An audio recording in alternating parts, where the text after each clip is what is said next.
Hello everyone, welcome to your very own favourite education channel dear school. आज हम क्या पढ़ने वाले हैं? तो भाई आज हम क्लास 10th हिंदी की जो हमारे पास सेकेंड बुक है जिसका नाम है कृतिका, उसको स्टार्ट करने वाले हैं। तो भाई हमारा फर्स्ट चैप्टर का नाम है माता का आंचल। तो आज हम इस चैप्टर को कंप्लीट करेंगे। इसके राइटर हैं शिवपूजन सहाय। तो चलिए इस लेसन को पढ़ना स्टार्ट करते हैं। तो भाई ये जो कविता नहीं, बड़ी बेसिकली पार्ट है हमारा, एक कहानी है।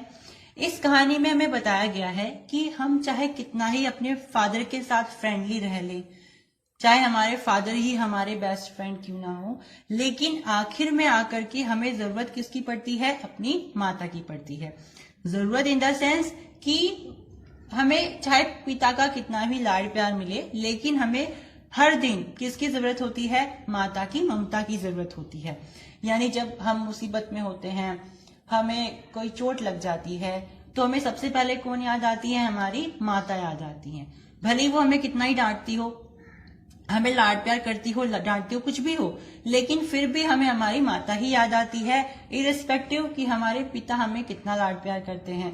ठीक है, तो भले ही हमारे फादर हमारे बेस्ट फ्रेंड हो, लेकिन हमारी माता हमारे लिए हमेशा एक, माता का आंचल एक अलग ही प्लेस पर होता है जिसका कोई दूसरा सब्सटीट्यूट नहीं होता है। Even father's love even can not replace mother's love. ठीक है, तो मदर्स लव का पूरा एक जोनरा होता है और उसको आप कोई भी रिप्लेस नहीं कर सकता है। तो बेसिकली ये लेसन हमें यही पोर्ट्रेट कर रहा है कि हमारे फादर हमसे चाहे कितने ही क्लोज क्यों ना हो, लेकिन हमारी मदर का जो लव होता है वो इनकम्पीटेबल होता है। मतलब उससे कोई कम्पीट नहीं कर सकता है, उसका अलग ही एक तरीके से जोनरा होता है। ठीक है, तो इसमें पूरा का पूरा हमें वही एवरीडे वाली लाइफ को दिखाया गया है कि जो हमारे यहाँ पे राइटर हैं उनके पिताजी क्या करते थे? सुबह ही सुबह नहाते थे, फिर नहा करके पूजा करते थे। अब जो लेखक है ये भी अपने पिता के साथ नहाता था और फिर उनके साथ बैठ करके पूजा करता था। अब देखो, राइटर ये कह रहे हैं कि वो कंप्लीटली अपने पिता के साथ रहते थे। माता से केवल उनका इतना नाता था कि वो माता से दूध पीते थे। ठीक है, तो यहाँ पे उन्होंने बता दिया है कि वो माता से ज्यादा फ्रेंडली नहीं है। सबसे ज्यादा वो किसके साथ घुले मिले हुए हैं? वो अपने पिता के साथ घुले मिले हुए हैं, उनके साथ ही खेलते भी हैं वो, फिर नहा करके पूजा भी वो साथ में ही करते हैं अपने पिता के। ठीक है, उनके पिताजी उनको गोदी में बिठा करके, कंधे पे बिठा करके बाहर की सैर भी करवाते हैं। बहुत सारी विभिन्न चीजें वो बताते हैं लेसन में। तो यहाँ से हमें पहली लाइन से कंफर्म हो जाता है कि उनका माता से इतना कोई फ्रेंडली वाला रिलेशनशिप नहीं है, लेकिन फिर भी लेसन के एंड में हमें लेसन मिल जाएगा कि आप चाहे मदर से ज्यादा फ्रेंडली हो या ना हो, लेकिन एट द एंड आपको अपनी मम्मी की ही याद आनी है। ठीक है, तो नहाने से लेकर पूजा करने से लेकर के वो अपने पिता के साथ ही बाहर बैठक में सोते भी थे। ठीक है, बैठक होता है जैसे ग्रामीण क्षेत्र होते हैं, उसमें एक घर होता है और एक होता है बैठक। बैठक बेसिकली लोगों के लिए होती है, यानी कि जैसे पंचायत होनी है या कोई बाहर के लोग आने हैं, मेहमान आने हैं, ठीक है, मेल मेहमान आने हैं, तो वो सबके सब वहां बैठते थे और जो फीमेल्स होती थी वो घर में जाती थी। ठीक है, तो बैठक बेसिकली मेल्स के लिए होती थी, अभी भी होती हैं, बहुत सारे गांव में अभी भी बनी हुई होती हैं बैठकें। तो बैठकें बेसिकली मेल्स के लिए हुआ करती थी, विलेज में बनती हैं ये। इसमें क्या होता था, जब भी कोई मेहमान आना है तो मेल वालों को तो वहां बिठा लेते बैठक में और फीमेल्स चली जाती थी घर में। ठीक है, तो जो हमारे राइटर हैं यानी कि शिवपूजन सहाय, जिनका नाम भोलानाथ है या फिर इनका दूसरा नाम क्या है, तारकेश्वर नाथ है, वो बैठक में अपने पिताजी के साथ सोया करते थे। अब जब भी उनके पिताजी पूजा करते थे तो भोलानाथ उनसे कहते थे कि हमारे भी तिलक लगाओ, हमारे भी तिलक लगाओ। और वो तिलक किसका लगाते थे? वो तिलक लगाते थे भभूत का। ठीक है, तो जो यहाँ पे भोलानाथ है उनको भोलानाथ कौन कहता है? उनके पिताजी कहते हैं। और उनका असली नाम क्या है? उनका असली नाम तारकेश्वर नाथ है। अब जिस तरीके से भोलानाथ के पिता भोलानाथ को भोलानाथ कहते हैं, उसी तरीके से जो तारकेश्वर नाथ है यानी कि भोलानाथ है, वो भी अपने पिताजी को एक नाम से बुलाते हैं, जो नाम कौन सा है? बाबूजी है। ठीक है, बेसिकली विलेजेस में जब पहले वाली बात करें, आजकल तो बिल्कुल सिस्टम चेंज हो गया है, पहले की बात करें तो पहले समय में लोग अपने पिताजी को बाबूजी ही कहते थे। ठीक है, तो यहाँ पे यही बताया गया है कि जो तारकेश्वर नाथ है वो अपने पिताजी को बाबूजी के नाम से ही बुला रहे हैं। और इसी तरीके से वो अपनी माता जी को मैया से बुलाते हैं। ठीक है, जैसे हमने देखा है ना, कृष्णा जी कहते थे अपनी माता को मैया। इस तरीके से भोलानाथ भी अपनी माता जी को क्या कह रहे हैं, मैया कह रहे हैं। अब जो तारकेश्वर नाथ है उनके पिताजी क्या करते थे, उनके पिताजी ने एक तरीके से हम बोल सकते हैं एक नोटबुक बनाई हुई थी। उस नोटबुक में वो रोज क्या करते थे, 1000 बार राम का नाम लिखते थे। ठीक है, राम राम राम राम, इस तरीके से। ठीक है, कहा जाता है ना कि आप बोलने के बजाय अगर आप लिखोगे भी तो आपका पूरा का पूरा एकाग्रता उसी चीज पे रहती है। तो इसलिए हमें यहाँ पे बताया गया है कि जो तारकेश्वर नाथ थे उनके पिताजी जब पूजा करते थे तो वो कैसे करते थे, वो एक राम नामा बही बनाई हुई थी, यानी कि बेसिकली उन्होंने एक नोटबुक बनाई हुई थी जिसका नाम क्या है, रामा नामा बही। मतलब कि ऐसी नोटबुक जिसमें आप जाप लिख रहे हो। ठीक है, जैसे राम राम राम राम। ठीक है, लिखकर क्या होता है, आपका पूरा का पूरा कंसंट्रेशन उसमें चला जाता है। ठीक है, तो यहाँ पे ये बताया गया है। फिर इतना करने के बाद तारकेश्वर नाथ के पिता क्या करते थे, 500 बार छोटे छोटे पर्चों पर, छोटे छोटे कागजों पर राम राम नाम लिखते थे और फिर उन कागजों को आटे की गोलियों में लपेट करके नदी में फेंक करके आते थे। और उनके साथ ये काम करने उनका बेटा यानी कि भोलानाथ या फिर तारकेश्वर नाथ भी जाते थे। तो यहाँ पे हमें पता चल रहा है कि फादर का अपने बेटे से कितना अच्छा बॉन्ड है। इवन वो लोग क्या करते थे, उनके जो पिताजी हैं तारकेश्वर नाथ के, वो उनके साथ कुश्ती भी खेलते थे और बच्चे को अच्छा महसूस कराने के लिए वो अपने आप हार जाते थे, हार जाने का नाटक करते थे ताकि बच्चा खुश हो जाए। तो इस तरीके से उन दोनों के बीच में बहुत अच्छा बॉन्ड था। अब जैसे हमारी मम्मी पापा क्या करते हैं, हमारे किस करते हैं। ठीक है, तो इसी तरीके से जो भोलानाथ के पिताजी थे वो भोलानाथ को किस करते थे।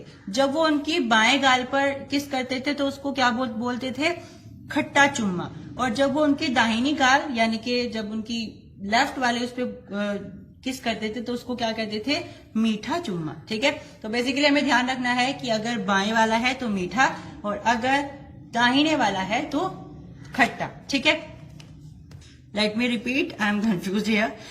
बेसिकली जब बाएं वाला होगा तो खट्टा, दाएं वाला होगा यानी दाहिने वाला होगा तो मीठा। फिर दोनों पिता और बच्चा जो सन है, फादर है, वो दोनों मिलकर के ही खाना खाते थे। और कहाँ पर खाते थे, चौके पर बैठ करके खाते थे। तो गांव में बेसिकली ये जगह होती है एक चौका, बेसिकली एक बरामदे में ही एक जगह होती है जिसको हम बोलते हैं चौका। तो चौके पे बैठकर ही वो पिता और बेटा खाना खाते थे। फिर दोनों के दोनों माता भी पिता भी अपने बेटे को खाना खिलाते थे। और माता जी फिर क्या कहती थी अपने पति को यानी कि भोलानाथ के पिता को कि तुम तो अच्छे से बच्चे को खिलाते भी नहीं हो। फिर वो क्या करती थी, वो कहती थी कि देखो एक ये वाला टुकड़ा ले लो, किसके नाम का, कबूतर के नाम का, ये ले लो तोते के नाम का, ये ले लो बुगले के नाम का। तो बहुत सारे पक्षियों का नाम लेकर के वो उसको खिलाती रहती थी। इस तरीके से फिर वो कहती है अपने पति को यानी कि भोलानाथ के पिता को कि बच्चे को इस तरीके से भोजन खिलाया जाता है। ठीक है, तो एक तरीके से बेसिकली वो यहाँ पे क्या कर रहे हैं, कहते हैं ना दैट इज हेल्दी फाइट, यानी बच्चे के लिए वो क्या कर रहे हैं, यहाँ पे इंजॉय कर रहे हैं। तो बच्चे को जब वो खाना खिला रहे हैं तो पिताजी खिला रहे थे लेकिन माता जी ने कहा नहीं, मुझे पता है कैसे खिलाना है। माता को पता होता है बच्चे को कैसे खिलाना होता है। ठीक है, तो उनके पिता तो बस एक आधा टुकड़ा दे दिया लेकिन उनकी माता जबरदस्ती ठूसे जा रही है, कभी कबूतर के नाम का, कभी तोते के नाम का। ठीक है, तो वो उनको भरपेट खिला रही है। अब देखा आपने, जब छोटे छोटे बच्चे नहाते हैं फिर उनकी मम्मी क्या करती है, उनको तैयार करती हैं। मोस्टली बच्चे क्या करते हैं, रोने लग जाते हैं। ठीक है, जब उनकी मम्मी उनको तेल लगाती है, ठीक है, उनके बाल बहाती है तो बच्चे क्या करने लग जाते हैं, रोने लग जाते हैं। तो ऐसे ही उनकी माता भी उनको भोलानाथ को क्या करती थी, तैयार करती थी और उनको एक तरीके से कन्हैया बना देती थी। ठीक है, तो राइटर ने कहा है कि मेरी जो माता थी, मैया थी, वो मुझे एक तरीके से कन्हैया बना देती थी और मैं रोने लग जाता था, सिसकता रहता था। तो मेरे पिताजी आते थे और मुझे अपनी गोदी में अपने कंधे पे बिठा करके बाहर ले जाते थे। बाहर जाते ही जैसे ही भोलानाथ अपने फ्रेंड्स को देखता था वैसे ही सिसकना भूल जाता था, यानी कि रोना बंद कर देता था और अपने पिता की गोदी से निकल करके बाहर छूट करके उनके साथ खेलने चला जाता था। तो बच्चा एकदम से फिर सारा ही भूल गया। ठीक है, तो बच्चे ऐसे होते हैं, उनका जो नेचर होता है वो बिल्कुल चंचल होता है। ठीक है, अभी रोए फिर अभी हंसने लग गए, अभी खेलने लग गए, ऐसे ही होता है ना बच्चों का नेचर। यस, अब जो भोलानाथ है यहाँ पे देखो पुराने टाइम्स की बात की गई है, पुरानी ग्रामीण संस्कृति की बात की गई है। तो भोलानाथ पुराने जमाने का बच्चा है, तो उनके खेलने के जो तरीके हैं, खेलने की जो सामग्री है वो भी बिल्कुल प्राचीन है, यानी बिल्कुल जैसे पुराने बच्चे खेला करते थे ऐसी है। अब वो लोग क्या करते थे, जैसे आपके दिए होते हैं, चिराग जिनको बोला जाता है, दीपक जिनको बोला जाता है, उनसे खेला करते थे। कनस्तर होते हैं, उनका ढोल बना बना करके खेला करते थे। जो आपके आम होते हैं, उनकी गुठली बज जाती है, उसको खोखला करके उसकी सहनाई बजा बजा करके खेला करते थे। बहुत सारी जो चीजें हैं वो इस तरीके से खेला करते थे, ठीक है। इवन वो अपने घर के ही चबूतरे पर क्या करते थे, नाटक करते थे, कोई दूल्हा बन रहा है, कोई दुल्हन बन रही है, खेती किया करते थे, ठीक है। खेती कैसे करते थे, अपने ही छत के कोने पर थोड़ी सी मिट्टी डाल करके उसमें झूठ मूठ के बीज बोते थे, उसमें फिर पानी वगैरह डालते थे और कहते थे देखो हमने फसल तैयार करी है, ठीक है। और उनके पिता भी उनको ये सब देखते हुए बहुत खुश होते थे। तो क्योंकि पुराने जमाने के बच्चे हैं तो उनकी ये पूरा ग्रामीण संस्कृति है और बिल्कुल नेचुरल है, देखने से क्या लगता है कि हाँ बिल्कुल प्योर बच्चे हैं। लेकिन आजकल के बच्चे पबजी खेलते हैं, फुटबॉल खेलते हैं, क्रिकेट खेलते हैं। तो जो पुराने बच्चे थे उनकी जो खेलने की सामग्री हुआ करती थी वो बिल्कुल अलग हुआ करती थी, लेकिन आजकल के बच्चों की खेलने की सामग्री बिल्कुल अलग है। और फिर राइटर बताते हैं कि जब भी वो अपने फ्रेंड्स के साथ खेत में जाते थे, आम के खेत में जाते थे, तो वहां से वो कौन से आम खाते थे, गोपी आम खाते थे, ठीक है। गोपी आम यानी घुले घुले से आम खाते थे, जिनका नाम उन्होंने गोपी आम रखा हुआ था। बेसिकली गोपी आम क्या होता है, आम की एक प्रजाति होती है। जैसे बहुत सारे आम होते हैं, लंगड़ा आम होता है, चौंसे का आम होता है, ठीक है, और गुलाब जामुन वाला आम होता है, बहुत सारे आम होते हैं। ऐसी एक गोपी आम भी होता है। तो राइटर बताते हैं कि जब भी वो आम के खेत में जाते थे तो वो घुले घुले कौन से आम खाते थे, गोपी आम खाते थे। और अपने फ्रेंड्स के साथ मिलकर के जो भोलानाथ है वो कुछ जैसे उनके वहां पे एक मास्टर जी रहते थे, उनको परेशान करते थे। फिर उन्होंने उनको क्या किया, सजा भी दिलवाई थी मास्टर जी ने, ठीक है। उनको स्कूल में बुलाया गया था, लेकिन भोलानाथ के पिता उनको बहुत लाड प्यार करते थे, तो उन्होंने ज्यादा उनको कुछ कहा नहीं था। तो बेसिकली यहाँ पे हमें यही दिखाया गया था कि किस तरीके से पिताजी का उनके बेटे से कितना अच्छा बॉन्ड है। फिर एक दिन क्या होता है, वो एक खेत में होते हैं और वो क्या देखते हैं, एक बिल बना हुआ है। वो क्या करते हैं, उस बिल में पानी डालना स्टार्ट करते हैं, पानी डालते हैं डालते हैं डालते हैं। फिर वहां से क्या होता है, अचानक से एक बहुत बड़ा सांप निकल जाता है और उस सांप को देख करके वो बिल्कुल डर जाते हैं, ठीक है। इतने ज्यादा डर जाते हैं कि वो भागते भागते सब अपने अपने घर चले जाते हैं। और जो भोलानाथ होता है वो इतना ज्यादा कांप रहा होता है, इतना ज्यादा डर जाता है कि वो फटाफट से घर में जाकर के अपनी मम्मी के गले लग जाता है। हालांकि वहां पे उसकी मम्मी भी थी, उसके पापा भी वहीं पे बैठे हुए थे, लेकिन वो जाकर के किसके गले लगा, अपनी माता के गले लगा। तो यहीं पे हमारे लेसन का मेन थीम आता है कि भाई हम चाहे अपने पिता से कितना भी लाड प्यार करें, हमारे पिता हमसे कितना ही लाड प्यार करे, लेकिन हमें दुख के समय किसकी जरूरत होती है, सबसे ज्यादा अपनी माता की जरूरत होती है, ठीक है। तो पूरे लेसन में क्या दिखाया गया कि उसके भोलानाथ का अपने पिता से कितना अच्छा बॉन्ड है, लेकिन एंड में जब उसे किसी की जरूरत थी, ममता की जरूरत थी, तब उसे कौन याद आया, उसकी मम्मी याद आई, ठीक है। तो आखिर में आकर के वो अपनी मम्मी के गले लग गया, तब उसे सुकून मिला, ऐसा लगा जैसे मरहम लग गया हो उसके दुख पर। क्योंकि भाई वो छोटा सा बच्चा है, जैसे उसने सांप देखा तो बहुत ज्यादा डर गया, तो वो अपने घर पे गया और अपनी माता के गले लग गया, ठीक है। तो यहीं पे हमारे लेसन की मेन थीम निकल करके आती है कि भाई हमारे पिता का हमारे साथ चाहे कितना भी अच्छा बॉन्ड हो, लेकिन हमारी माता का जो हमारे साथ बॉन्ड होता है उसको शब्दों में बयान नहीं किया जा सकता है।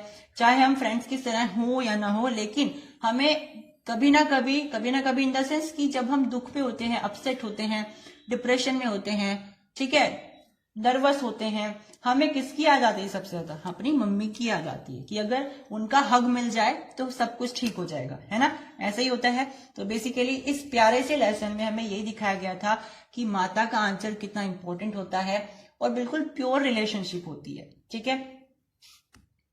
तो यहाँ पे हमारे hello everyone, welcome to your very own favourite education channel dear school. आज हम क्या पढ़ने वाले हैं, तो भाई आज हम क्लास 10th हिंदी की कृतिका नाम की किताब से सेकंड चैप्टर स्टार्ट करने वाले हैं। इस सेकंड चैप्टर का नाम है साना साना हाथ जोड़ी। तो बच्चे इस चैप्टर की थोड़ी सी माइन्यूट डिटेल्स को देख करके घबरा जाते हैं, क्योंकि इसमें काफी सारी डेट्स ये सब चीजें दी हुई है। पहाड़ का नाम हो गया, इस जगह का नाम हो गया, ठीक है, बहुत सारा मतलब इसमें थोड़ा सा डेटा है जो कि मेमोराइजेबल है, रेमिनिशेबल है, बट इस डेटा को देख करके स्टूडेंट्स घबरा जाते हैं। लेकिन एक खुशी की बात यह है कि अब इस चैप्टर से या इस बुक से पूरी की पूरी जो आपकी कृतिका नाम की किताब है, इससे कोई भी माइन्यूट क्वेश्चन नहीं आता है। लेटेस्ट सिलेबस के अनुसार इस किताब से केवल और केवल लॉन्ग क्वेश्चंस आते हैं। आपको 3 क्वेश्चन दिए जाएंगे, उन 3 में से आपको 2 अटेम्प्ट करने होंगे। और आपके पास इस किताब में है ही कितने चैप्टर, 3 ही तो चैप्टर हैं, तो हर एक चैप्टर से आपके पास एक एक क्वेश्चन आएगा। माता का आंचल से एक क्वेश्चन आएगा, फिर साना साना हाथ जोड़ी से एक क्वेश्चन आएगा, और एक क्वेश्चन आएगा आपका लास्ट चैप्टर से। आपको उसमें से केवल और केवल 2 अटेम्प्ट करने होते हैं। तो अगर आप इन तीनों चैप्टर में से एक चैप्टर को छोड़ भी देते हैं तो आप फुल मार्क्स गेन कर सकते हैं, क्योंकि एट द एंड आपको 2 ही क्वेश्चंस को अटेंड करना होता है। और वो 2 क्वेश्चन क्योंकि लॉन्ग क्वेश्चन होते हैं तो आपको उसमें माइन्यूट डिटेल्स का इतना ध्यान नहीं रखना होता है, क्योंकि वो डायरेक्ट क्वेश्चन नहीं होते हैं, वो स्टोरी बेस्ड क्वेश्चन नहीं होते हैं, वो होते हैं कॉन्टेक्स्ट बेस्ड क्वेश्चन, कि आपको इस चैप्टर से क्या सीखने को मिला और फिर आपको उससे कोई बाहर एक्सटर्नल किसी सोर्स से रिलेट करवाएंगे और आपको कोई क्वेश्चन पूछ लेंगे। समझ में आई बात? जैसे आपके पास फर्स्ट चैप्टर है माता का आंचल, उसमें आपको सीबीएसई ये नहीं पूछेगा कि आपको तारकेश्वर नाथ की स्टोरी बतानी है, वो आपको कहेगा कि इंस्टेड ऑफ दिस वो आपको ये कहेगा कि आपको इस स्टोरी से क्या सीखने को मिला है और आप इसको अपनी रियल लाइफ में कैसे रिलेट कर सकते हो।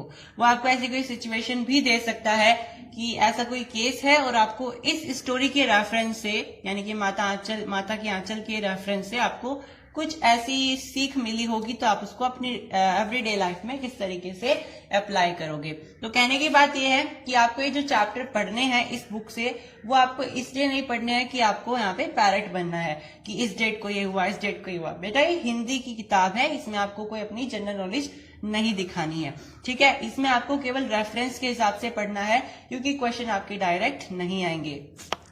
तो चलिए, बातें बहुत सारी हो गई है, चलिए स्टार्ट करते हैं चैप्टर को। तो हमारे चैप्टर का नाम है साना साना हाथ जोड़ी और इसके राइटर हैं मधु कांकरिया।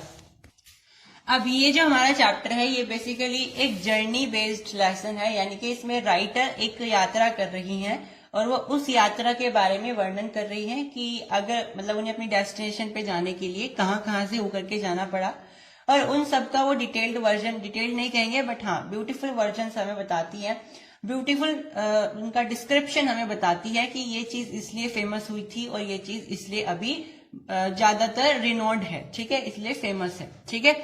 तो ये सारी चीजें हमें बताई जा रही हैं इस चैप्टर में। तो हमारे चैप्टर का नाम साना साना हाथ जोड़ी है। अब इस अजीब से नाम यानी अजीब से टाइटल के पीछे का मतलब क्या है, मतलब इसका मतलब क्या होता है टाइटल का? तो बेटा इसका मतलब होता है मेरा सारा जीवन अच्छाइयों को समर्पित हो। यानी कि ये बेसिकली एक नेपाली महिला के बोल थे, साना साना हाथ जोड़ी, जो कि उनकी भाषा में है, नेपाली भाषा के शब्द हैं, जिसका मतलब होता है कि मेरा सारा का सारा जीवन अच्छाइयों को समर्पित हो, यानी कि हम अपने जीवन में अच्छे कर्म करें। बेसिकली ये प्रार्थना थी कि हम अपने जीवन में सारे अच्छाई वाले काम करें और अपने छोटे छोटे से हाथ जोड़ करके ये वो प्रार्थना कर रही थी। तो साना साना हाथ जोड़ी का मतलब है कि हम अपने छोटे छोटे हाथ जोड़ करके ये प्रार्थना कर रहे हैं कि हमारे जीवन में जितने भी हम काम करें वो सारे अच्छाइयों को समर्पित हो जाएं। तो हमारी जो राइटर है मधु कांकरिया, उनकी यात्रा शुरू होती है गैंगटोक नाम के शहर से। जी हाँ, गैंगटोक नाम के शहर से। और ये शहर बहुत ही जगमगाता हुआ शहर है। यहाँ से मधु कांकरिया अपनी जर्नी की डिस्क्रिप्शन स्टार्ट करती है, मतलब हमें बताने की शुरुआत करती हैं। राइटर कहती है कि हमें सुबह ही सुबह यूमथांग के लिए निकलना है। जी हाँ, यूमथांग एक जगह का नाम है। तो अभी राइटर कहाँ है? गैंगटोक में है और वो कह रही है कि हमें सुबह यूमथांग के लिए निकलना है, ठीक है। फिर वो धीरे धीरे वर्जन्स, मतलब जो भी वो वहां पे व्यूज देख रही हैं उनके डिस्क्रिप्शन देना स्टार्ट करती है। सबसे पहले वो कहती है कि जो हमारे बादल हैं, जैसे आपने देखा होगा ना, ये बेसिकली पहाड़ी इलाके का डिस्क्रिप्शन है, ठीक है। नेपाल वाले इलाके जो होते हैं, कंचनजंगा वाले इलाके जो हैं, वहां का डिस्क्रिप्शन है। तो आपने देखा होगा जो पहाड़ी इलाके होते हैं, जो बहुत ऊंचाई पर होते हैं, वहां पर बादल एक तरीके से कपाट की तरह फैला रहता है, जैसे वहां पर बादलों का एक कपाट लग रहा हो, ठीक है। अगर आप कभी ऐसे स्थलों पे गए होंगे तो you have experience that only. तो राइटर क्या कहती है कि ये जो बादलों की कपाट है इसकी तुलना हम ठाकुर के कपाट से कर सकते हैं। मतलब ऐसा लग रहा है कि ये जो बादलों का कपाट है ये ठाकुर जी का कपाट है। ठाकुर जी मतलब ईश्वर का कपाट है। तो अभी राइटर कहाँ है? गैंगटोक में है। अब उन्हें युमथांग जाना है अगली सुबह, और युमथांग उनसे 149 किलोमीटर दूर है। ठीक है, तो यहाँ पे आपको याद नहीं रखना basically. Again I would say कि ये थोड़ी छोटी छोटी सी माइन्यूट डिटेल्स हैं, ये आप अगर याद भी नहीं रखोगे तो भी चलेगा, क्योंकि इसमें से बेटा एक लॉन्ग क्वेश्चन आना है और वो लॉन्ग क्वेश्चन इन डिटेल्स पर नहीं आएगा। तो just reference you can just remind, ये स्टोरी चल रही है और युमथांग जो है गैंगटोक से 149 किलोमीटर दूरी पर है। फिर वो युमथांग पहुंच जाते हैं और युमथांग में बहुत सारी घाटियां हैं, वादियां हैं, फूल हैं, मतलब फूल लदे हुए हैं वादियों पर, बहुत ही ब्यूटीफुल वैलीज हैं। ठीक है, बहुत अच्छा वर्जन वहां पे देखने को मिल रहा है। तो राइटर वहां पे मधु कांकरिया जी हमें वहां पे डिस्क्रिप्शन बता रही है कि युमथांग बहुत ही एक ब्यूटीफुल जगह है जहां पर घाटियां हैं, फूल लदे हुए हैं, वादियां हैं, ये सारी चीजें हैं। और अलग अलग वैरायटी के पेड़ पौधे भी लगे हुए हैं। 2 वैरायटी के बारे में उन्होंने बताया है, एक है गदराए पाइन और एक है धूपी के खूबसूरत पेड़। बेसिकली ये जो पेड़ होते हैं ये इस तरीके के होते हैं, कौन शेप के पेड़, आपने शायद देखा होगा, इस तरीके के पेड़ होते हैं। ठीक है, ये होते हैं नुकीले पेड़ जो कि अक्सर पहाड़ी इलाकों में पाए जाते हैं, जो कि बहुत ज्यादा ऑल्टीट्यूड पर होते हैं। बहुत ज्यादा ऊंचाई पर जो जगह होती है पहाड़ी इलाके में, वहां पर इस तरीके के पेड़ पाए जाते हैं। तो राइटर बता रही है कि युमथांग में इस तरीके के पेड़ पाए जा रहे हैं जिनकी नुकीली एक तरीके से इनका स्ट्रक्चर है। और उन्होंने जो एग्जाम्पल बताए हैं, एक पाइन है, एक धूपी के पेड़ है। आई होप कि जब आप इस लेसन को पढ़ रहे हो तो आपने अपनी एनसीईआरटी की बुक खोल रखी हो, only then you will be able to understand it better. तो आपको इस लेसन को इमेजिनेशन के साथ चलते रखना है कि मान लीजिए आप ही उस राइटर के साथ यात्रा कर रहे हो, मतलब आप ही उनकी जगह पर हो। तो राइटर बताते हैं कि हम उन नुकीले पेड़ पौधों का जायजा करते हुए आगे अपनी यात्रा में बढ़ते हैं। अगर आपने कभी ऐसी यात्रा करी हो तो आप यहाँ से रिलेट कर पाओगे कि इधर उधर पेड़ हैं, ठीक है, नुकीले नुकीले पेड़ हैं, पहाड़ी इलाका है और आप उनके बीच में से जा रहे हो। जायजा करते हुए जाना मतलब उनका एंजॉय करते जाना, उनको देखना, उनको जज करना, ठीक है, मतलब उनको एक तरीके से महसूस करना, इसको हम बोलते हैं। फिर आगे वो देखते हैं कि एक पहाड़ी पर सफेद पताकाएं लगी हुई हैं। पताकाएं क्या होती है? बेसिकली छोटे छोटे से झंडी टाइप होती हैं, झंडिया जिसे बोलते हैं, तो वो थी। तो सफेद रंग की पताकाएं लगी हुई थी पहाड़ी पर। तो राइटर को बहुत ज्यादा एक्साइटमेंट होता है कि ये क्यों लगाई गई है, ठीक है, इनके पीछे की क्या यू कैन से फैक्ट है, इन्होंने इस पहाड़ी पर सफेद पताकाएं क्यों लगाई हुई हैं। और उन सफेद पताकाओं पर ना छोटे छोटे से मतलब मंत्र लिखे हुए थे, ठीक है, उन पे मंत्र लिखे हुए थे और वो सफेद पताकाएं शांति और अहिंसा के प्रतीक थी। ठीक है, यू कैन से शांति और अहिंसा, मतलब कि पीस रहे, शांति रहे, और नॉन वायलेंस यानी कि अहिंसा का प्रतीक है। तो मधु कांकरिया जी को बहुत एक्साइटमेंट हुआ कि अच्छा ये क्यों लगाया गया है यहाँ पे। तो उन्होंने अपने ड्राइवर से पूछा था, उन्होंने बताया फिर कि ये इसलिए लगाई जाती है क्योंकि जब नेपाल में किसी बुद्धिस्ट की मृत्यु हो जाती है तो उनकी आत्मा की शांति के लिए या उनकी मृत्यु के शोक के अवसर पर ये इस तरीके की पताकाएं पहाड़ों के ऊपर लगाई जाती है। ठीक है, और पताका ये नहीं है कि आप जो मर्जी जितनी भी लगाओगे, 108 श्वेत पताकाएं, श्वेत मतलब सफेद रंग की पताकाएं फहराई जाती हैं अगर किसी बुद्धिस्ट की मृत्यु हो जाती है। फिर वो लॉन्ग स्टॉक नाम के शहर में पहुंचते हैं और फिर जो उनके ड्राइवर हैं राइटर के, जिसके कार में बैठ करके वो ये सब यात्रा कर रही हैं, वो ड्राइवर बहुत ही नॉलेजेबल पर्सन है। मतलब कि ऐसा नहीं है केवल गाड़ी चलाने से मतलब है, डेस्टिनेशन पे पहुंचाने से मतलब है, वो रास्ते में जो भी चीजें आ रही हैं उनके बारे में, उनके महत्व के बारे में, उनकी हिस्ट्री के बारे में राइटर को बताते जा रहा है। ठीक है, तो क्वेश्चन कभी कभी ये भी आ सकता है कि एक अच्छा ड्राइवर होने के लिए, ड्राइवर इन द सेंस कि एक अच्छा गाइड ड्राइवर होने के लिए, जो यात्रा कराते हैं ना ड्राइवर्स, वो होने के लिए क्या क्या कैरेक्टरिस्टिक्स चाहिए होती है, इस चैप्टर के बेसिस पर बताइए, इस चैप्टर के आधार पर बताइए। तो आप वहां पे इस चैप्टर के जो ड्राइवर जी हैं उनके आधार पर बताएंगे कि आपको केवल ड्राइव ही नहीं करना है, आपको आपने अपने यात्री को ये भी बताना है कि इस पर्टिकुलर स्पेस का क्या महत्व है, हिस्ट्री में, प्रेजेंट में, करंट में, जो भी, उसके हिसाब से you have to tell your passenger कि हाँ इस चीज का ये महत्व है, ठीक है, ताकि उसे इंटरेस्ट आए। ऐसे तो फिर वो बैठ करके घूम ही रहा है, ठीक है। तो जो लेकिन यहाँ पे राइटर के ड्राइवर हैं जो उन्हें यात्रा करवा रहे हैं, उनमें सारी क्वालिटीज हैं, वो उनको सारी चीजें बताते हुए चल रहे हैं कि ये आपका लॉन्गस्टोक शहर है और यहाँ पे एक गाइड नाम की फिल्म बनी थी, गाइड नाम की फिल्म की यहाँ पे शूटिंग हुई थी। तो इस स्थान पर दो जनजातियां रहती थी, एक जनजाति का नाम था लेपचा और एक का नाम था भूटिया। तो ये दो जातियां रहती थी यहाँ पे और इनमें अक्सर झगड़े हुआ करते थे। तो इस स्थान पर मतलब लॉन्गस्टोक नाम के इस शहर में दोनों जनजातियों ने आपस में मिलकर के संधि करी थी और संधि हस्ताक्षर भी किए थे। तो मतलब उन्होंने क्या बताया कि उनके ड्राइवर ने कि यहाँ के स्थान, इस स्थान के बारे में मतलब लॉन्गस्टोक के बारे में उन्होंने उसको, राइटर को बहुत सारी इंपॉर्टेंट जानकारियां दी कि यहाँ पे आपकी गाइड फिल्म की शूटिंग भी हुई थी और लेपचा और भूटिया नाम की जो जनजातियां थी उनका यहाँ पे संधि हस्ताक्षर भी हुए थे। फिर वो देखती है कि वहां पे एक कुटिया है और उस कुटिया के अंदर एक धर्म चक्र है, जिसको लोग क्या कहते हैं, धर्म चक्र है। एक पहिया जैसा दिखने वाला कोई आकारित स्ट्रक्चर है जिसको लोग वहां पे धर्म चक्र बोल रहे हैं और लोग कह रहे हैं कि अगर आप इस धर्म चक्र को घुमा दोगे तो आपके सारे के सारे पाप धुल जाएंगे, ठीक है। तो राइटर बहुत ज्यादा सरप्राइज होती है कि इंडिया में भी इस तरीके के अंधविश्वास बोल सकते हो, इस तरीके की मान्यताएं हैं। जैसे हमारे यहाँ बोलते हैं ना कि गंगा में अगर आप डुबकी लगाओगे, नहा लोगे, स्नान कर लोगे तो आपके पाप धुल जाएंगे। इसी तरीके से यहाँ पे लॉन्गस्टोक शहर में धर्म चक्र है कुटिया में और लोग मानते हैं कि अगर इस धर्म चक्र को आप घुमा दोगे तो आपके सारे के सारे पाप दूर हो जाएंगे, आपके सारे के सारे पाप धुल जाएंगे। तो राइटर यहाँ पे इंडिया के कल्चर से नेपाल के कल्चर को रिलेट कर रही हैं। ये क्वेश्चन आ सकता है कि किस तरीके से हम अलग अलग देश में रहते हुए भी हमारे देशों के बीच में कुछ ऐसी चीजें होती है सिमिलर, यानी कि एक जैसी, जिनको हम नहीं जानते हैं। हम उनको तभी जान पाते हैं जब हम वहां पे दौरा करके आते हैं, वहां पे घूम करके आते हैं। तो इसका आपको डिस्क्रिप्शन देना है on the basis of the chapter Sana Sana Hath Jodi. तो आपको यही लिखना है कि यहाँ पे इस तरीके की चीजें की मान्यताएं हैं कि अगर आप धर्म चक्र को घुमा दोगे आपके सारे पाप दूर हो जाएंगे, जो कि हमारे इंडिया में भी बहुत प्रख्यात है।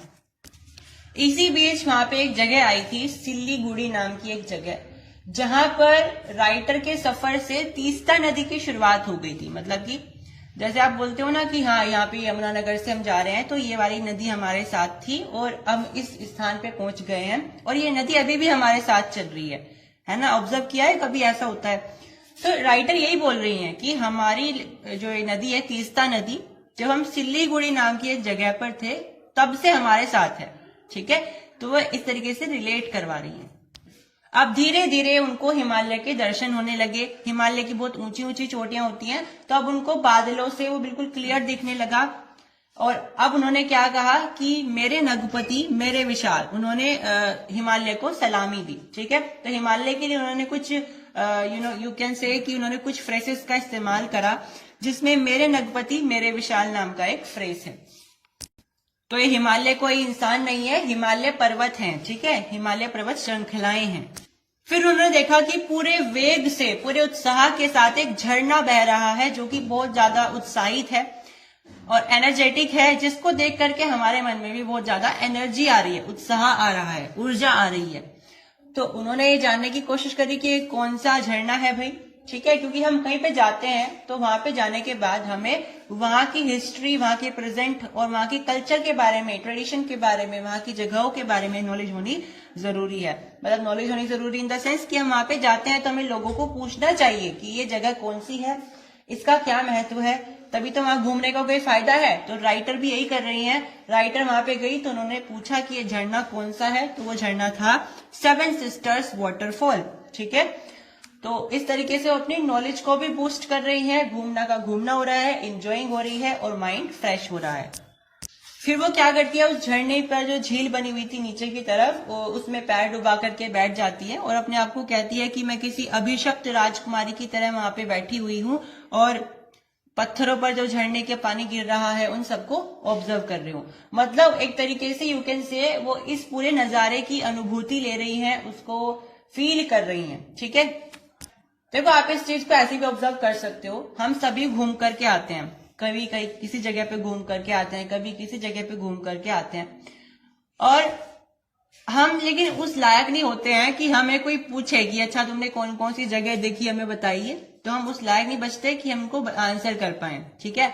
बट राइटर ने वहां पे जब अपनी यात्रा कंप्लीट करी है तो इस तरीके से करी है कि उन्हें अपनी एक अनुभूति मिले, एक एक्सपीरियंस मिले, सो दैट वो आगे उसको दूसरों को बता सके। और इसीलिए तो आज आपके पास आपकी क्लास के चैप्टर में, आपके 10th क्लास के सिलेबस में चैप्टर लगाया हुआ है, ठीक है।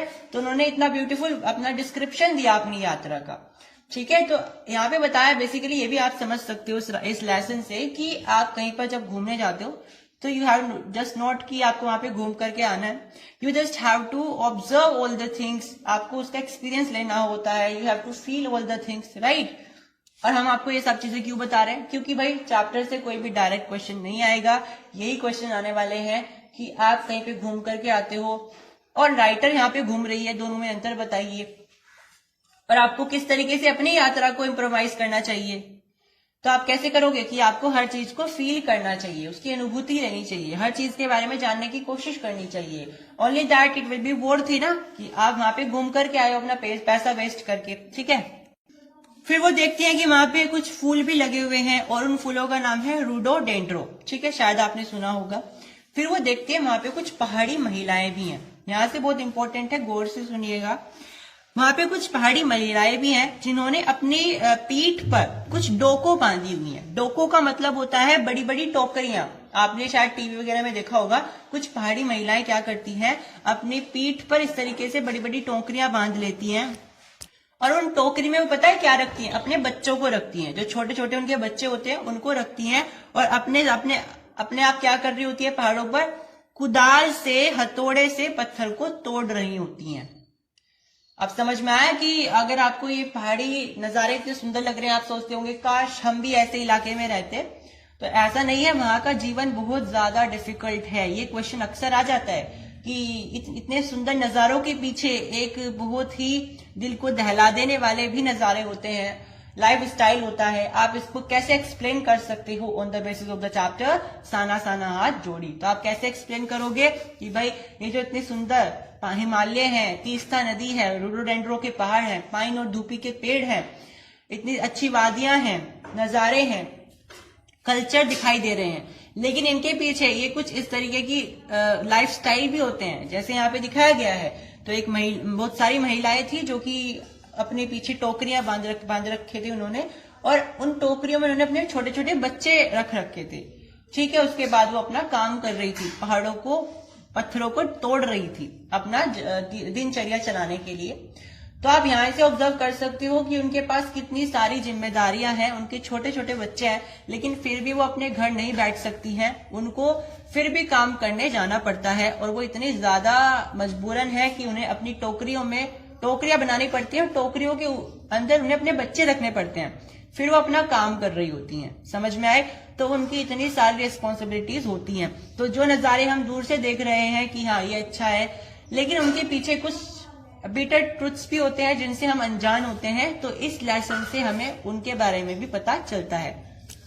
अच्छा, अब वो पहाड़ों को तोड़ क्यों रही हैं? उन्हें क्या मजबूरी आ गई है पहाड़ों को तोड़ने की? तो क्योंकि वे पहाड़ी इलाके होते हैं तो उनमें को हमें रास्ते बनाने पड़ते हैं सरकार को। अब रास्ते कैसे बनाए जाते हैं? पूरे के पूरे पहाड़ को पहले डायनामाइट से उड़ा दिया जाता है। अब क्योंकि वो बम से क्या होगा, डायनामाइट से क्या होगा, वो पूरा का पूरा ही टूट जाएगा, लेकिन उनको अगर उसे शार्प करना है, अच्छी शेप देनी है, तो उसके लिए क्या करना पड़ेगा भाई? मैनुअल वर्क तो चाहिए ही चाहिए। तो इसीलिए वहां पे मजदूर लगाए जाते हैं कि आपको इसे पत्थरों को तोड़ तोड़ करके कंप्लीट एक शार्प रास्ता बनाना है। मतलब ऐसा नहीं होना चाहिए जैसे पत्थर से बिल्कुल बिखरा बिखरा है, मतलब उसको उन्हें सही करना है, शार्प करना है, तो इसलिए उनको मैनुअल वर्क चाहिए होता है। तो इसलिए वो मजदूर लगाते हैं, और ये जो महिलाएं काम कर रही हैं तो ये मजदूर ही हैं जो सरकार के द्वारा लगाई गई हैं। फिर वो आगे अपनी यात्रा को कंटिन्यू करते हैं और वो देखते हैं बहुत सारे बच्चे, लगभग 7-8 बच्चे, स्कूली बच्चे थे बेसिकली, वो जा रहे थे उन रास्तों पे से और वो उनसे लिफ्ट मांग रहे थे कि कार में बिठा दो। फिर जितेन बताते हैं कि इस पहाड़ी इलाके में स्कूलिंग करना बहुत मुश्किल होता है। ये बच्चे रोज 3.5 किलोमीटर दूर पैदल चल चल के स्कूलिंग करते हैं अपनी, और उन्हें इतनी दिक्कतों का सामना करना पड़ता है। और फिर वो कभी डिले जाकर के अपने घर जाते हैं और फिर अपनी माताओं के साथ, अपने पेरेंट्स के साथ मिलकर के काम भी करवाते हैं। और वो ज्यादा बड़े बच्चे भी नहीं थे, 7-8 वर्ष के बच्चे थे, ठीक है, और वो लिफ्ट मांग रहे थे।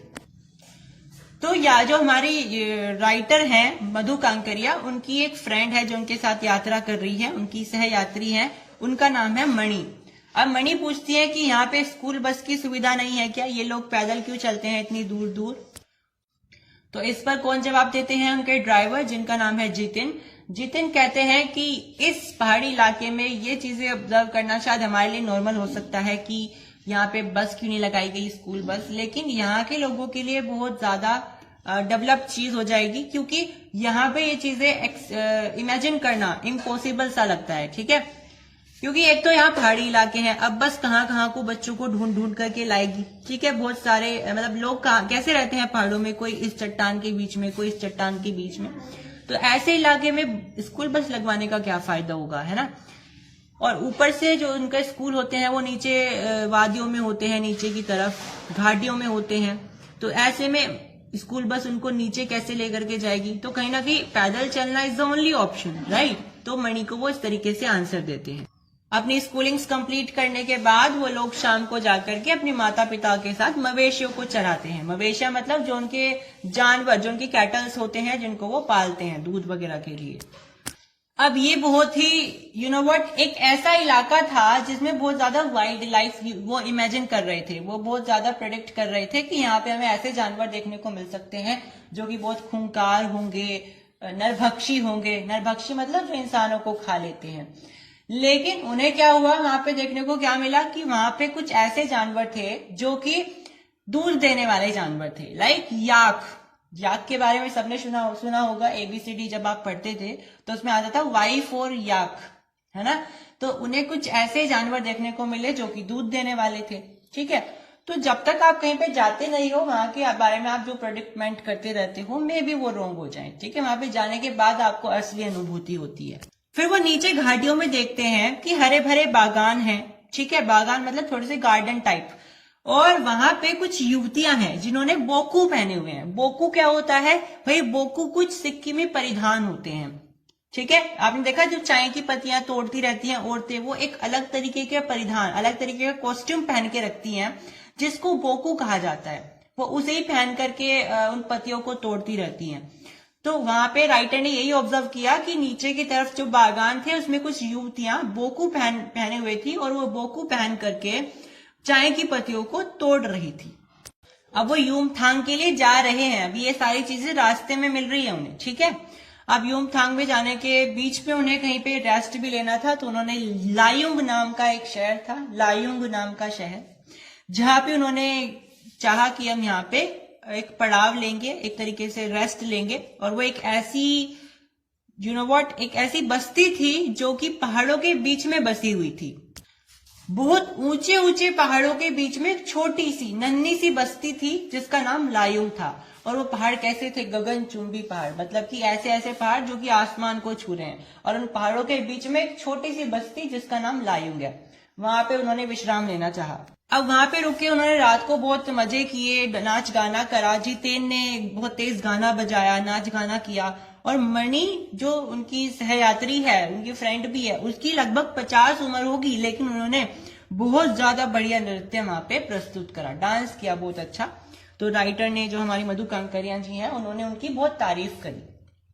फिर राइटर में लायुंग के बारे में बताती है कि लायुंग अधिकतर लोगों की, मतलब यहाँ पे जो जीविका होती है, लाइफस्टाइल होता है, वो आलू वगैरह खा करके, आलू वगैरह उगा करके, धान की खेती करके, दारू वगैरह का व्यापार करके, मतलब उनकी जीविका चलती है, उनकी लाइफस्टाइल चलती है। उनकी जो दैनिक जीवन का जो मेन ऑक्यूपेशन है वो यही है। तो उनका जो मेन ऑक्यूपेशन है वो यही है, दारू बनाना, दारू का व्यापार करना, जो उनकी आलू है उनकी खेती करना, धान की खेती करना, ये इन सब चीजों की खेती करके वो अपने ऑक्यूपेशन को करते हैं और अपनी जीविका चलाते हैं। अच्छा, राइटर जो यहाँ पे हमारी मधु कांकरिया जी हैं, वो कौन से महीने में घूम रही हैं, ठीक है, ये भी आपको पता होना चाहिए। अगर याद रहता है तो ये अच्छी बात है, नहीं तो नहीं, ज्यादा टेंशन नहीं लेनी। तो राइटर जो है हमारी मधु कांकरिया जी, वो अप्रैल के महीने में घूम रही हैं। अगर याद रहता है तो बहुत अच्छी बात है, नहीं तो आपको इन छोटी छोटी सी डिटेल के पीछे भागना नहीं है। और एक और फैक्चुअल इसमें डिटेल बताई गई थी कि दुनिया की तीसरी सबसे बड़ी या सबसे ऊंची चोटी कौन सी है, कंचनजंगा है। ठीक है, ये भी चीज इसमें बताई गई थी, याद रहता है तो बहुत अच्छी बात है। अब उनका अगला डेस्टिनेशन था कटाव में जाना। ठीक है, धीरे धीरे युमथांग में जाएंगे। अब कटाव में उन्हें जाना था लायुंग के बाद, और राइटर इमेजिन कर रही थी कि हाँ उन्हें कटाव में कुछ पहाड़ मिल जाएंगे जो बर्फीले पहाड़ होंगे। मतलब अभी तक उन्हें बर्फीले पहाड़ नहीं मिले थे, अब तक वैसे ही पहाड़ चल रहे थे, ऊंचे ऊंचे पहाड़, बट अब तक बर्फीले पहाड़ नहीं थे। तो राइटर का बहुत मन था कि मैं बर्फीले पहाड़ों को देखूं, तो वो मतलब ये कह रही थी कि हाँ मुझे लगता है कि कटाव में शायद बर्फीले पहाड़ मिल जाएंगे। अब कटाव क्या है, कटाव को हम भारत का स्विट्जरलैंड भी बोलते हैं। ठीक है, आपको याद रखना है, याद रखोगे तो अच्छी बात है, नहीं तो नहीं भी। कटाव को भारत का स्विट्जरलैंड भी कहा जाता है। कटाव लायुंग से 500 फीट की ऊंचाई पर स्थित है और करीब उन्हें 2 घंटे लगे लायुंग से कटाव में जाने के लिए। मतलब 2 घंटे का सफर होता है लायुंग से कटाव जाने का, और वो 500 फीट की ऊंचाई पर उससे है। मतलब आप ऐसे बोल सकते हो कि अगर ये कटाव है यहाँ पर, तो इससे 500 फीट की ऊंचाई पर, 500 फीट की ऊंचाई पर यहाँ पे आपका कटाव होगा। ये लायुंग है, ये कटाव हो जाएगा 500 फीट की ऊंचाई पर। ठीक है, राइटर बताती है कि वहां का जो कटाव का रास्ता है, कटाव जाने का जो रास्ता है, वो बहुत खतरनाक है, बहुत ज्यादा डेंजरस है, और ऊपर से वहां बहुत धुंध भी है, क्योंकि जहां बर्फीले वगैरह चीज आती है, बर्फ होती है, वहां पे बहुत धुंध भी आने लगती है। जैसे आपने देखा भी होगा, जैसे ठंड का मौसम आता है तो धुंध आने लगती है। तो वो धुंध क्यों आती है, ठंड के वजह से आती है। तो जहां पे बर्फीले पहाड़ होंगे वहां धुंध आएगी। तो इस हिसाब से जो राइटर है वो बताती हैं कि जो आपका कटाव का रास्ता था उसमें बहुत धुंध भी थी, और रास्ते ही इतने डेंजरस थे, इतने ज्यादा यू कैन से खतरनाक थे। तो जो हमारी यात्रा थी वो बहुत ज्यादा कह सकते हैं दिल को थामने वाली थी। अब वो कटाव पहुंच जाते हैं, और कटाव में वो जैसे ही कटाव आता है, मणि कहती है कि नहीं, ये तो स्विट्जरलैंड से भी सुंदर है, और स्विट्जरलैंड भी इतनी ऊंचाई पर नहीं है, क्योंकि मणि जो है स्विट्जरलैंड में पहले घूम के आ चुकी थी। ठीक है, मणि जो उसकी सहयात्री है मधु कांकरिया जी की, वो पहले ही स्विट्जरलैंड में घूम के आ चुकी थी। तो उन्होंने कहा एकदम से कटाव को देख करके कि अरे तुम क्या बात कर रहे हो, ये तो स्विट्जरलैंड से भी सुंदर है, और स्विट्जरलैंड की इतनी ऊंचाई पर है भी नहीं। ठीक है, अब कुछ बातें हैं जो कि थोड़ी सी आपको लग सकती हैं फैक्चुअल हैं या वैसी हैं, थोड़ी सी मेमोरेजेबल हैं, रेमिनिशेबल हैं। एक है, जो जितेन था वो नेपाली था, नेपाल का रहने वाला था। दूसरी बात, जो राइटर हैं हमारी मधु कांकरिया, वो एक बहुत इंपॉर्टेंट बात हमारे साथ शेयर करती हैं कि जो मिल्टन थे ना, मिल्टन, उन्होंने ईव नाम की एक जगह थी, ईव नाम की, उस जगह को देख करके कहा था कि इस इतनी सुंदर जगह को देख करके अगर शैतान भी इस जगह को देख लेना, तो शैतान भी अपनी दूसरों को अमंगल करने की जो उसकी प्रवृत्ति होती है उसको भी छोड़ देगा। ठीक है, मतलब शैतान अगर इतनी सुंदर जगह को देखेगा तो वो दूसरों का अमंगल करना छोड़ देगा। इतनी ज्यादा सुंदर जगह है, वो किसी का मन बदल सकती है अच्छाई की तरफ।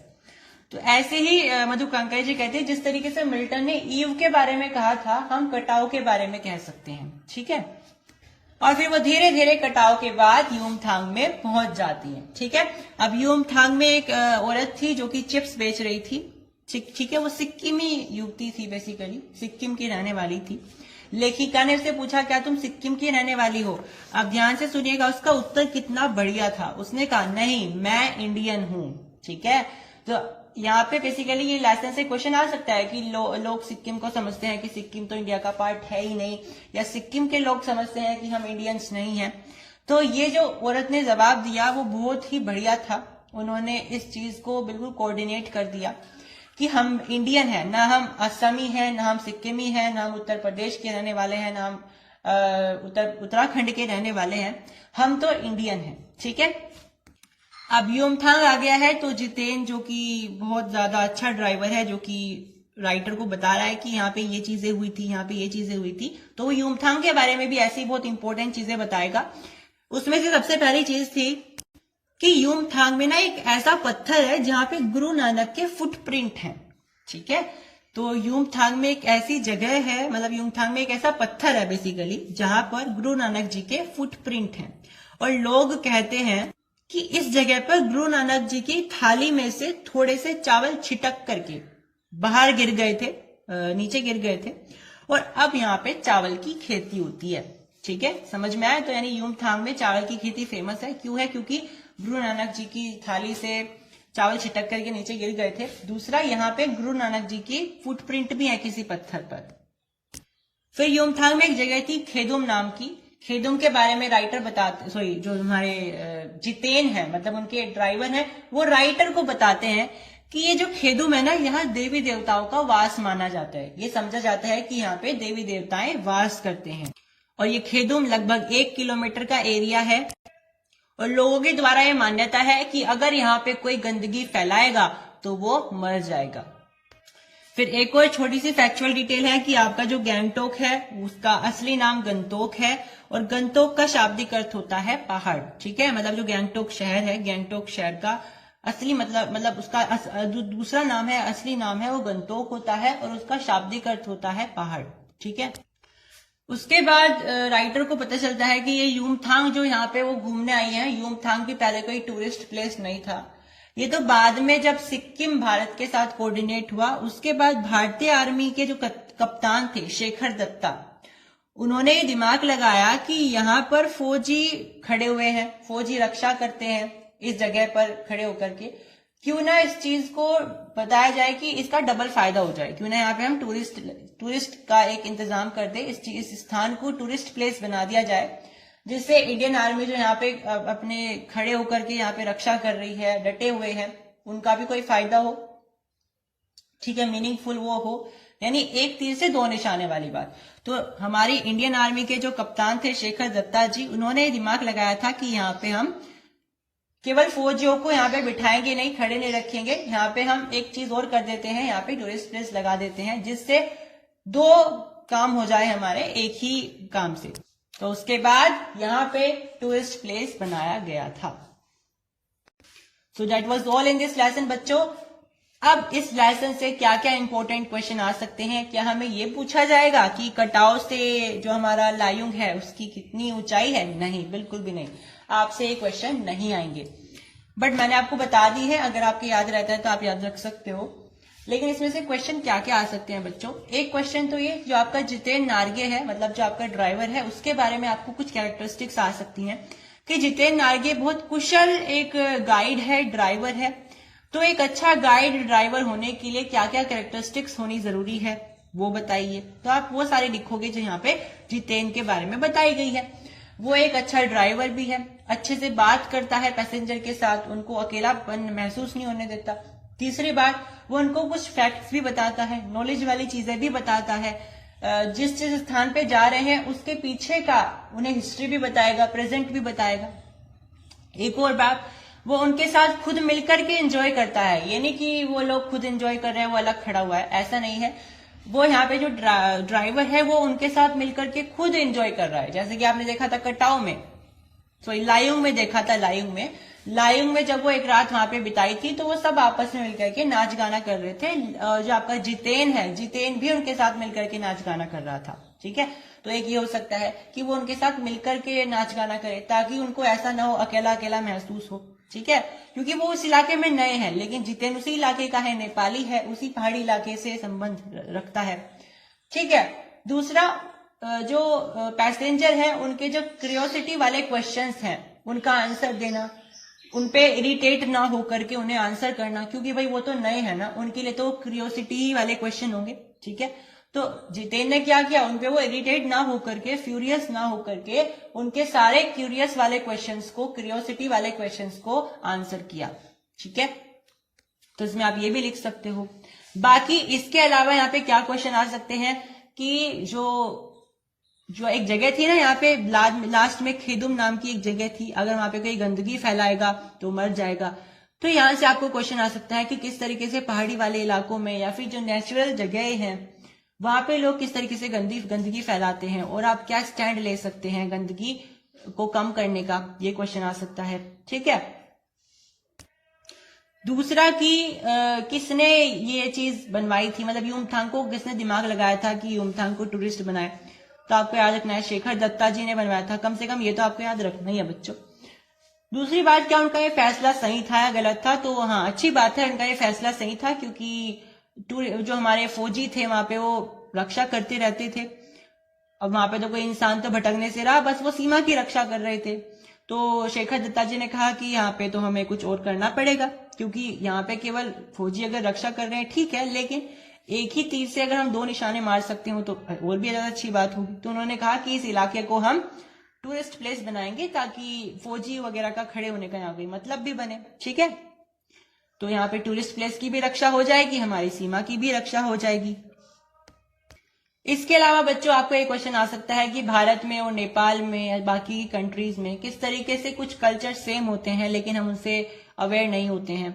जैसे धर्म चक्र वाली बात थी, भारत में गंगा वाली बात है। ठीक है, ये सारी चीजें जो मैंने आपको चैप्टर के बीच में बताई वो भी एग्जाम में आ सकती हैं।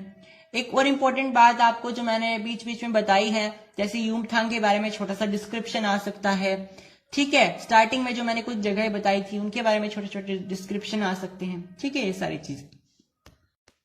एक क्वेश्चन और आ सकता है कि जो हम ये देखते हैं नजारे, ब्यूटीफुल ब्यूटीफुल नजारे देखते हैं, इनके पीछे कुछ कड़वी सच्चाइयां भी होती हैं। जैसे कि वो महिलाएं इतनी कड़ी मेहनत कर रही थी, उनके बच्चे भी उनकी टोकरियों में है। ठीक है, उन्हें इतने भी फुर्सत नहीं है कि अपने घर बैठ करके अपने बच्चों की नरिशमेंट कर सके, उन्हें उस हालत में भी काम करना पड़ रहा है।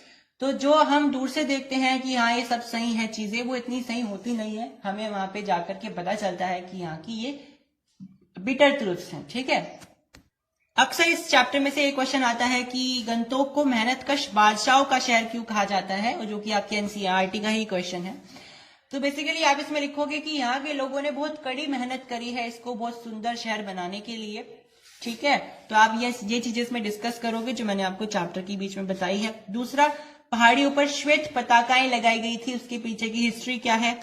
सो आई होप आपको हमारे चैप्टर का एक्सप्लेनेशन पसंद आया होगा। आशा करते हैं आपने हमारे चैनल को सब्सक्राइब भी कर लिया होगा। ऐसे हमारे चैनल से आप सारे सब्जेक्ट्स की एक्सप्लेनेशन की वीडियोस देख सकते हैं, whether it is chemistry, it is biology, it is English और हिंदी ऑल्सो। ठीक है, so you can subscribe our channel and share our channel as well. Thank you for tuning in, thank you. Hello everyone, welcome to your very own favourite education channel dear school. आज हम क्या पढ़ने वाले हैं? तो भाई आज हम क्लास 10th हिंदी का एक छोटा सा चैप्टर जिसका नाम है मैं क्यों लिखता हूँ, जो कि अज्ञे जी ने लिखा है, उसको स्टडी करने वाले हैं। तो आज के इस वीडियो में हम इस चैप्टर की समरी और डिफिकल्ट वर्ड्स को डिस्कस कर लेंगे। So stay tune. तो इस कहानी में जो हमारे राइटर हैं अज्ञे जी, उन्होंने बताया है कि वो लिखते क्यों हैं, यानी उन्हें कहां से प्रेरणा मिली कि मुझे लिखना चाहिए और लिखते वो क्यों है। उन्होंने एक कारण बताया है, लिखने से होता क्या है। ठीक है, लिखने से ऐसी क्या संतुष्टि मिलती है। तो उन्होंने इन सारी बातों को इस कहानी में डिस्कस करा है। ठीक है, तो चलिए इस कहानी को स्टार्ट करते हैं। देखो, सबसे पहले राइटर ने बहुत प्यारी सी बात कही है कि ये जो सवाल होता है कि मैं क्यों लिखता हूँ, या हमसे दूसरे लोग पूछते हैं कि तुम लिखते क्यों हो। ठीक है, यानी कोई भी कविता, कोई भी कहानी, कोई भी शायरी, है ना। तो ये प्रश्न तो बिल्कुल सिंपल सा है, बिल्कुल साधारण सा हमें प्रश्न लगता है जिसका आंसर आप हाँ ना या जो भी आपके पास जवाब है उसमें आप दे सकते हो। लेकिन ये जो प्रश्न है, अगर आप सच्चे राइटर हो, सच्चे लेखक हो, उसके लिए ये बहुत कठिन होता है, क्योंकि उसके जीवन के स्तरों से ये कनेक्टेड होता है। तो लेखक सिंपल सी बात कहते हैं कि मैं इसलिए लिखता हूं क्योंकि मैं अपने आप को जानना चाहता हूं। ठीक है, मैं ये जानना चाहता हूं कि मैं लिखता ही क्यों हूं। ठीक है, तो राइटर ने यहाँ पे लूप बना दिया कि मैं लिखता क्यों हूं, क्योंकि मैं जानना चाहता हूं कि मैं लिखता क्यों हूं। ठीक है, क्योंकि हमें जब हम किसी चीज को लिखते हैं, हम क्या कर रहे हैं, अपनी फीलिंग्स को, अपने भावों को, अपने इमोशंस को हम एक पेपर के ऊपर उतार रहे हैं, और उन शब्दों को हम कितने सुंदर तरीके से पेश करते हैं कि सामने वाला जो सेम भाव हमारे मन में है उसको समझ सके एक पेपर पे लिखे हुए शब्दों के द्वारा। तो वही होता है लेखक का काम। और राइटर कहता है कि मेरे अंदर ऐसी क्या विविधता है, क्या मजबूरी है कि मैं लिखता हूं। ये मजबूरी मुझे तभी पता चलती है जब मैं लिखता हूं। ठीक है, तो इस मजबूरी का नाम क्या है? अभ्यार्थ विवशता।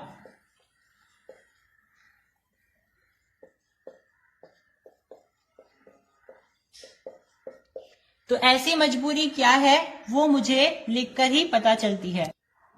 लेकिन हमेशा ये कारण नहीं होता है कि हम अपने आप को पहचानने के लिए लिख रहे हैं। कभी कभी हमारी मजबूरी होती है। वो मजबूरी हो सकती है कि हमारे घर पे पैसे नहीं है, हम पैसा कमाने के लिए लिख रहे हैं। हमें बाहर के कोई प्रकाशक आए हैं, हमें पैसा दे रहे हैं लिखने के लिए, हम उनके लिए लिख रहे हैं क्योंकि हमें पैसा चाहिए अपनी आर्थिक स्थिति को देखते हुए। तो इसी चीज को लेकर के राइटर ने दो शब्द यहाँ पे इस्तेमाल किए हैं। सबसे पहला है कृतिकार, दूसरा है लेखक। यानी लेखक और कृतिकार, इन दोनों शब्दों में, इन दोनों संज्ञाओं में क्या अंतर होता है। तो भाई कृतिकार एक ऐसा लेखक होता है या ऐसा एक क्रिएटर होता है जो कि इसलिए नहीं लिखता क्योंकि उसको पैसे चाहिए या फिर बाहरी दबाव के कारण वो नहीं लिखता है। वो अपने मन में, अपने मस्तिष्क में आने वाले सारे भाव, सारे प्रसंगों को एक पेज पे उतारने के लिए, खुद को जानने के लिए लिखता है। उसको हम कृतिकार कहते हैं, ठीक है। लेकिन लेखक जो होता है वो पैसों के लिए भी लिख सकता है, बाहरी दबाव के लिए भी लिख सकता है। कोई प्रकाशक उसके पास आया, उसे आग्रह कर रहा है कि भाई हमारे लिए लिख दीजिए कोई कविता, कोई कहानी, उसके लिए भी लिख सकता है, या अपने आप को जानने के लिए भी लिख सकता है। यानी कि लेखक हर कोई हो सकता है, लेकिन कृतिकार कुछ चुनिंदा लोग होते हैं, ठीक है। यहाँ पे डिफरेंस समझ में आया। तो लेखक तो आप भी हो जाओगे अगर आप अपने आप लिख रहे हो, अपने आप को जानने के लिए लिख रहे हो, या आप कल को अपनी कविता बेच रहे हो तो आप लेखक हो। लेकिन कृतिकार वो इंसान होता है जो केवल इसलिए लिख रहा है क्योंकि वो जानना चाहता है कि वो क्यों लिख रहा है, उसके मन में ऐसी क्या विविधता है, वो इसलिए उसको जानने के लिए लिख रहा है, तो यानी कि वो कृतिकार है। उसके लिखने के पीछे ऐसा कोई लालच नहीं होता है कि मुझे इसके बदले पैसे मिलेंगे या फिर मुझे कविता किसी को बेचनी है। जब भी कोई कृतिकार किसी कहानी, किसी कविता की रचना करता है तो वो कभी भी उसके दबाव में नहीं रहता है या फिर कभी भी उस चीज के तगाजे में नहीं रहता है। अगर कोई प्रकाशक उससे प्रार्थना कर भी रहा है कि हमारे लिए लिख दीजिए, तो उसके लिए वो लालच नहीं होता है कि मुझे पैसा मिलेगा। उसके लिए यहाँ पे एक और फैक्टर काम करता है जिसका नाम होता है उन्मेष का निमित्ति।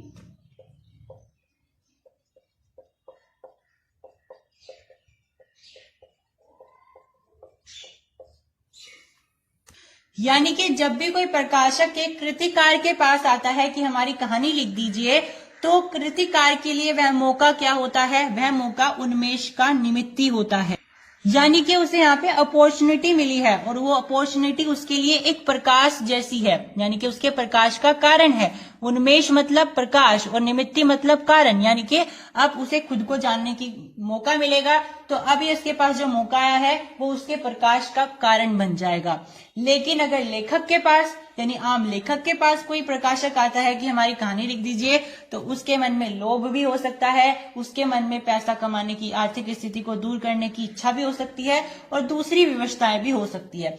लेकिन कृतिकार की आर्थिक स्थिति कैसी ही हो, लेकिन जब वो कृतिकार है तो उसकी कृति हमेशा इन सारी चीजों से अलग होगी। यानी वो इन चीजों पे ध्यान नहीं देगा, वो केवल इसलिए लिखेगा क्योंकि वो खुद को जानना चाहता है और वो अपना मास्टरपीस तैयार करेगा। फिर लेखक कहता है कि मैं विज्ञान का विद्यार्थी रहा हूं, यानी कि उन्होंने अपनी ग्रेजुएशन में या फिर उन्होंने अपनी क्लासेस में, स्टैंडर्ड्स में साइंस स्टडी किया है और उन्हें ये भी पता है कि अणु क्या होता है, यानी एटम्स क्या होते हैं, परमाणु क्या होता है, ये सारी चीजें उन्हें पता है। ये भी पता है कि रेडियम जो धर्मी होती है उनके तत्वों का अध्ययन कैसे किया जाता है, और ये सारे फैक्टर्स उनको पता है।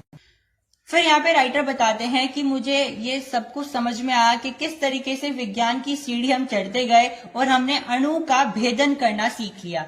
मतलब कि हमारे पास ये एटम है और एटम का जब हम भेदन करेंगे, मतलब कि इसको तोड़ेंगे तो बहुत सारी एनर्जी रिलीज होगी और उसको हम क्या बोलते हैं इंग्लिश में, न्यूक्लियर एनर्जी बोलते हैं। यस, तो यहाँ से एक एनर्जी निकलेगी जिसको आप रेडियम धर्मिता बोलते हो और वो एनर्जी बहुत खतरनाक होती है, ठीक है। तो जैसे हिरोशिमा नागासाकी में जो बम गिरा था ना, वहां पे भी यही कॉन्सेप्ट लगा था, अणु बम यानी परमाणु बम वहां पे फेंके गए थे, जिससे ये रेडियम धर्मिता वाली एनर्जी वहां पे फैल गई थी, जिससे बहुत सारे लोग मर गए थे। अब राइटर वो घटना बताते हैं कि जब ये युद्ध हो रहा था तो बहुत सारे लोग क्या कर रहे थे, कौन सा युद्ध हो रहा था, जब युद्ध काल हो रहा था भारत का किसके साथ? पूर्वीय सेना के साथ, मतलब जो चाइना वगैरह का हिस्सा है या इधर वाले जो देश हैं उनके साथ जब भारत का युद्ध हो रहा था तब क्या हुआ था, बहुत सारे लोग ब्रह्मपुत्र नदी में बम गिर रहे थे, यानी कि एटम बम हो गए, ये जो बम होते हैं ये गिर रहे थे। तो इनसे क्या हुआ, उसके ब्रह्मपुत्र नदी के अंदर जितने भी एक्वाटिक लाइफ है, यानी कि पानी में रहने वाले जीव जंतु हैं, मछलियां हैं, मेंढक हैं, इन सबकी मृत्यु हो गई थी। तो यानी कि लोग अपने हित के लिए, अपने लोभ के लिए उन बेचारों की जान ले रहे थे। तो राइटर ने इसको क्या किया, राइटर ने इसको अपनी आंखों से देखा, यानी कि ये उनका आंखों से देखा एक एक्सपीरियंस था। और जब भी आप ऐसी घटना को देखते हो जो आपने खुद से अपनी आंखों से देखी है और वो कोई स्पेशल घटना हो, स्पेशल का मतलब ये नहीं है कि वो बुरी नहीं हो सकती है, वो बुरी भी हो सकती है, वो अच्छी भी हो सकती है। तो यहाँ ये घटना कैसी है, ये बहुत बुरी घटना है, लेकिन राइटर ने इसको अपनी आंखों से देखा, तो राइटर के लिए बहुत इंपॉर्टेंट है। अब ये विवशता उसके मन में आएगी और उस विवशता को खत्म करने के लिए वो लिखेगा जरूर, और यही कारण होगा कि वो लिखना चाहता है। ठीक है, तो यहाँ से राइटर धीरे धीरे बता रहा है कि वो लिख क्यों रहा है। फिर राइटर बता रहे हैं कि जब उन्हें कभी जापान जाने का मौका मिला और वे उस जगह पे भी गए जहाँ पे हिरोशिमा नागासाकी जो घटना हुई थी ना, जहाँ पे बॉम्ब गिरा था, उस जगह पे भी गए थे और उस अस्पताल में भी गए थे जहाँ पे बहुत सारे लोग भर्ती हुए थे। तो यहाँ से वो कह रहे हैं कि मुझे यहाँ से एक प्रत्यक्ष अनुभव हुआ। प्रत्यक्ष अनुभव का मतलब होता है कि आपने आंखों देखा, एक्सपीरियंस किया, यानी आपने जो चीजें सुनी थी अब आपने उसका परिणाम अनुभव किया। ठीक है, बेसिकली जब हम किसी चीज को आंखों से देखते हैं तो हम उसको अनुभव करते हैं। जब हम किसी चीज को देख करके जब वहां से चले जाते हैं और जब हम उसके बारे में कल्पना करते हैं तो उसको हम अनुभूति कहते हैं। राइटर कह रहा है कि अनुभव से बड़ी चीज होती है अनुभूति, क्योंकि आप अनुभूति में उस अनुभव से जो सराउंडिंग की चीजें हैं उसको इन्वॉल्व करके एक अपने अंदर, एक अपने माइंड में इमेज तैयार करते हो, जो कि आपको और ज्यादा विवश करती है लिखने के लिए। और ये अनुभूति ही बहुत बड़ा रीजन होती है कि कोई भी राइटर अपने आंखों देखा कोई भी चीज लिखना चाहता है।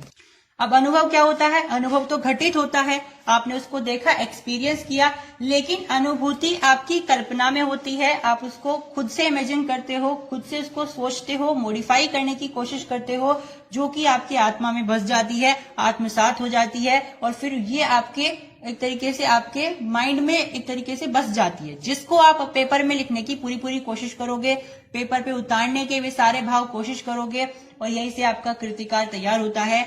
एक कृतिकार यहाँ से क्या कोशिश करेगा कि उसने जो भी अनुभव से अनुभूति गेन करी है, प्राप्त करी है, वो उसको पन्नों पे लिखेगा। उसे पन्नों पे लिखे बगैर वो चैन नहीं आएगा। ठीक है, क्योंकि अगर आप किसी चीज को अनुभव करते हो और फिर आप उसकी अनुभूति कर लेते हो ना, तो आपको हमेशा ये फील होगा कि मैं किसी को ये चीज बता दूं, किसी के सामने ये चीज पेश कर दूं, या फिर किसी पन्ने पे इस चीज को उतार दूं। ठीक है, फिर राइटर एक बहुत इंपॉर्टेंट बात बताते हैं कि एक बार क्या हुआ, मैं वहीं पे सड़क पे घूम रहा था, और सड़क पे वहां घूमते हुए क्या हुआ, एक पत्थर रखा हुआ था बहुत बड़ा।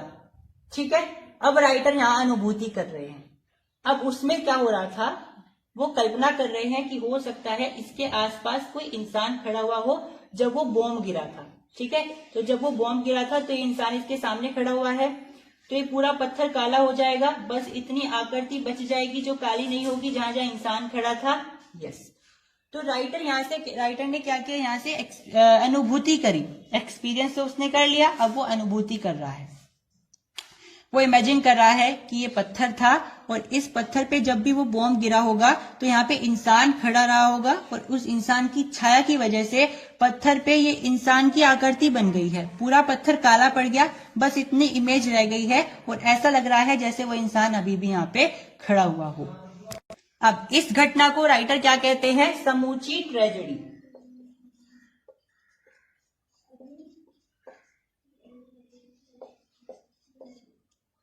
ठीक है, तो यहां से राइटर ने बताया है कि वो क्यों लिखते हैं। राइटर ने सबसे बड़ा कारण बताया अनुभव और अनुभूति का, और उन्होंने यहाँ पे देखो हमें दो चीजें बताई, दो डिफरेंसेस बताए, एक कृतिकार और लेखक में, और एक अनुभव और अनुभूति में। ठीक है, कृतिकार कौन होता है, जो कि किसी लालच के बगैर लिखता है, अपने आप को शांत करने के लिए, अपनी अभ्यंतर विवशता को शांत करने के लिए लिखता है। वही अनुभूति क्या होती है, जो अनुभव के बाद आती है। अनुभूति कभी भी अनुभव के पहले नहीं आ सकती है, वो सिर्फ एक कल्पना होगी। अनुभूति कब आएगी, जब आप किसी चीज को अनुभव करोगे और उस चीज को फिर आप बाद में अपने माइंड में उसको इमेजिन करोगे, उसकी कल्पना करोगे, उस चीज में और ज्यादा मॉडिफिकेशन करके एड ऑन करोगे चीजें,